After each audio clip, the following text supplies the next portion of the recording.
Los 5, la desgraciada patria boba. Todo comenzó por un florero. La desgraciada patria boba va desde la independencia hasta la batalla en el puente de Boyacá. Fue un periodo agitado, confuso y tragicómico. 10 años de sainete y de sangre. La Declaración de los Derechos del Hombre y del Ciudadano, traducida por Antonio Nariño, y solamente hubieron 3 ejemplares impresos. En la Nueva Granada llegaban las increíbles noticias sobre las revoluciones norteamericana y francesa. De la primera fue la ocurrencia del libre comercio, y de la segunda sacaron la ocurrencia de la frase libertad, igualdad y fraternidad. A los indios se les abolió los resguardos de propiedad colectiva para que fuera fácil comprarles sus tierras, y los derechos se los siguieron negando. Se destacaron personajes como Antonio Nariño, José Llorente y Camilo Torres. Los 6, la Guerra Grande. La Guerra Grande fue planeada por Simón Bolívar para fomentar el odio entre españoles y americanos y convencerlos de la necesidad de la independencia. Los resultados que se esperaban de esta guerra a muerte no se lograron en el primer intento. Simón Bolívar dedicó su vida a la expulsión de la corona española. En este tiempo se dieron sucesos importantes, como cuando Simón Bolívar creó la campaña de reconquista en Venezuela, donde salió victorioso y recibió su título de libertador. Se dio la creación de los partidos retrógrado y el Partido Progresista, quienes son el conservador y el liberal. Se da la petición de Haití de la libertad de los esclavos, donde los hijos de los esclavos nacerían libres, pero serían sometidos a los dueños de sus madres hasta la mayoría de edad. La Carta de Jamaica es un texto escrito por Simón Bolívar, donde expuso las razones de la caída de la Segunda República en el contexto de la independencia venezolana, con el fin de atraer las potencias europeas hacia la causa de los patriotas americanos. Capítulo 7. Guerras y constituciones. Colombia pasó por muchas cosas que la dejaron totalmente destrozada, desorganizada, y como era de esperarse, pasó por más de 6 nombres. La Nueva Granada se dividió en regiones, las cuales tenía un caudillo que las gobernaba. Santander, con su lema Libertad y Orden, volvió y renunció a la presidencia, lo cual le sucedió Márquez. Se considera a la guerra civil como la primera guerra que marcó esta época en Colombia, por las ideologías que habían de este tipo, y además se seguían separando entre bolivarianos y santanderianos. La religión y el poder de la iglesia y la masonería causaron muchas guerras. Además, la población se dividió entre conservadores y liberales. Después de cada guerra civil se daba una nueva constitución. En 1851 el gobierno de José Hilario López abordó la esclavitud, no volviéndola a permitir. En 1837 Santander entrega el gobierno. En la segunda mitad del siglo XIX se dieron las guerras civiles, como por ejemplo la Guerra Magna y la de las escuelas. Capítulo 8. Regeneración y catástrofe.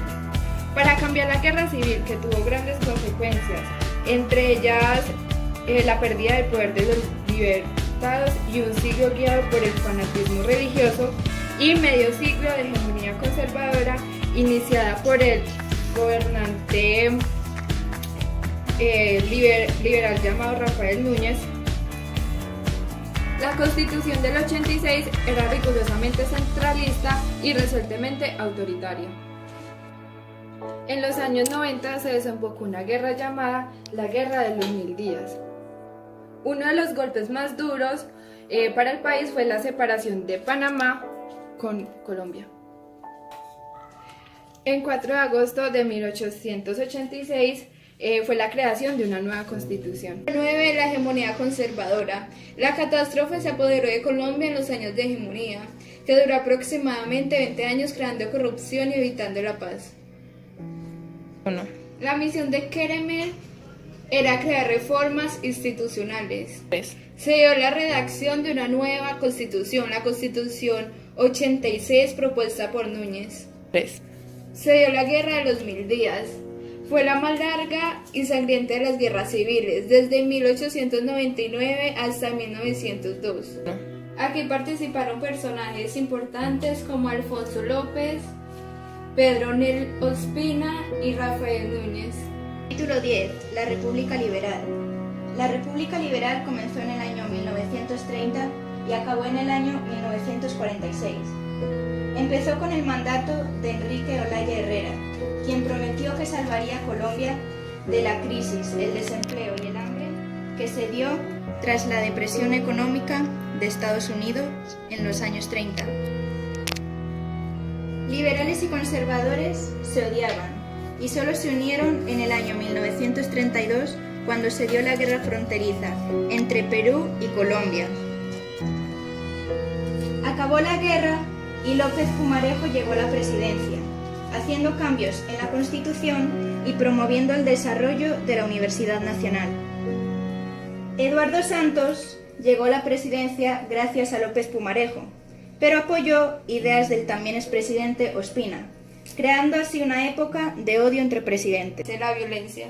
La violencia en Colombia fueron la suma de varias violencias que se unificaron porque fueron dirigidas por los gobiernos de la época, que constantemente se enfrentaron entre liberadores y conservadores. Esta violencia estuvo en la política económica, social y religiosa entre los años 46 y 58. En esta época se dio el desplazamiento forzado, urbanización informal, dando el desplazamiento de los campesinos. Se dio el golpe de Estado que hizo el general Rojas Pinillas, reemplazando al presidente Laureano Gómez. La marcha del silencio de decenas de miles de manifestantes pidiendo paz y piedad para la patria. Dándose también el asesinato de Gaitán, provocando el Bogotazo. En esta época estuvieron presentes personajes como Gustavo Rojas Pinilla, Jorge Gaitán y Laureano Gómez. Título 12. El interminable Frente Nacional. Para dar fin al periodo de violencia, surgió el Pacto de Olvido entre los partidos conservador y liberal, que consistía en que durante 16 años la presidencia en Colombia se haría entre mandatos de 4 años intercalando presidentes. Aunque realmente este Frente Nacional duró más de 30 años. Empezó en 1957 con el presidente Alberto Lleras y se formó un tercer partido político llamado Alianza Nacional Popular, como consecuencia del mandato del general Rojas Pinilla. La presidencia se repartía de generación en generación. Se dio por esto y causas económicas inconformidades por parte de los ciudadanos, habiendo numerosas protestas y creándose guerrillas en Colombia, como el ELN y las FARC. El 19 de abril de 1970 se dio el fraude electoral por parte de Carlos Lleras y a consecuencia de esto se creó el movimiento 19 de abril, guerrilla, más conocida como el M-19. La guerrilla creaba en Colombia terror y muerte, pero todo esto aumentó cuando surgieron los carteles de Medellín y Cali. Capítulo 3. Los jinetes del apocalipsis. Este periodo empieza cuando César Gaviria llega al mando pretendiendo seguir el legado del difunto Carlos Galán con su lucha anticorrupción. Pero este elige seguir el camino de la apertura económica para llegar a lo que Michelsen llamaba la sabiduría económica de las dictaduras del conocimiento. El neoliberalismo fue la ruta económica por la cual Colombia llegó a abrirle puertas al narcotráfico. El neoliberalismo fue la ruta económica y con él llegó el narcotráfico y la corrupción en Colombia, la cual se convertiría en una narcocentrazia. Sin embargo, Llegaría la Constitución del 91 con buenas nuevas. Fue la Constitución más larga, con 380 artículos, 60 disposiciones transitorias y 31 reformas.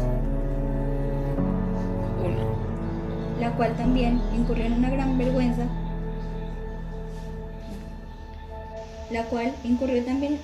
vergüenza, abriéndole paso a Pablo Escobar y su narcotráfico, quien usaba la cárcel, la catedral, como sede de negocios, hasta que se dedicó a declararle la guerra al Estado y hasta el día de su muerte. De ahí en adelante, la historia de Colombia durante los 80s y 90s, la historia de Colombia se resumía en narcotráfico y drogas. Tiempo después, llega al poder Uribe, quien con su mano firme y corazón grande combate guerra con guerra, quien a pesar de abusos puso alto a las FARC por primera vez en mucho tiempo, pero a la misma vez abrió un puente de plata para los paramilitares.